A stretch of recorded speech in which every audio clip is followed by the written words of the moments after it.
What up, y'all? Hey, so check it out.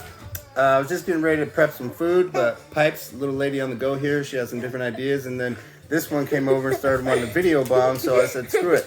Let's all get in on the action. Presley, what do I do in the kitchen all the time? Cook. Haha, damn Skippy. So, I get it.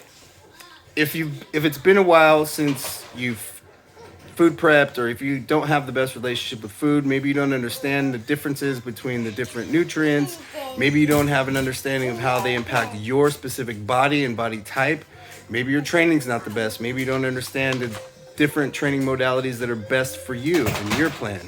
I get it. So this should give you an idea. There are a lot of different elements that go into fitness and meeting our fitness goals. So one of the things that's going to help you find success along your journey, especially in fitness, but specifically with nutrition, is having a fundamental understanding of the basics. It's like the jab in boxing. Everything works off the jab. So if you understand how different carbs impact your body, what times a day, what kind of training you've done, how you need to fuel that training pre and post workout, your sleep hygiene, all of these things make a difference. So if you can remove the anxiety or worry out of at least one of those elements, namely nutrition, you're going to be better off for it. My advice is stick with whole, single ingredient foods and keep it simple. A rule of thumb that I live by is spices don't count, sauces do. Those things add up. So any of those aminos and sauces and ketchup and barbecue sauce, teriyaki, all that stuff adds up. And the other place where I observe a lot of people having a little bit of difficulty is their tracking is trash. Never guesstimate your tracking. It's not going to do you any favors. Weigh everything out. Be intentional about your nutrition. Keep track of everything and refer back to it. It gives you a record, right? You can tell, oh, okay, during this time I felt this way and I looked this way and I was doing this. So let's change this or keep it the same depending on what the results are.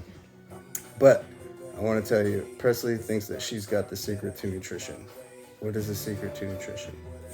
Snacking. Snacking can be helpful. Talking about cheat meals or snack, right? So it's easy to get worn out. You can get exhausted from just eating clean and super boring food all the time. You can move away from that, the better grasp you have on nutrients and how you can dress things up and make things exciting, right?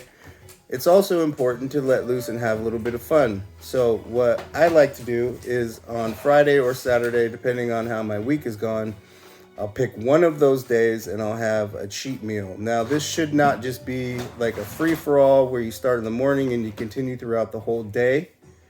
This should be like if you're eating 6 meals a day, your cheat meal at maximum should replace your last 2 meals of the day, and you're not going to continue to eat after that. And I would also recommend at least a 10 to 15 minute walk afterward. After all of your meals anyway, but if you had to do it if on only one, do it after your cheat meal. Otherwise, I like to prescribe at least 2 meals picked per day and a 10 to 15 minute walk afterward. We can get into the reasons for that and the benefits for that in a later video because Presley's having a hard time keeping her giggles under control. That's a little tip on nutrition, y'all. Hope it helps. Bye. Peace.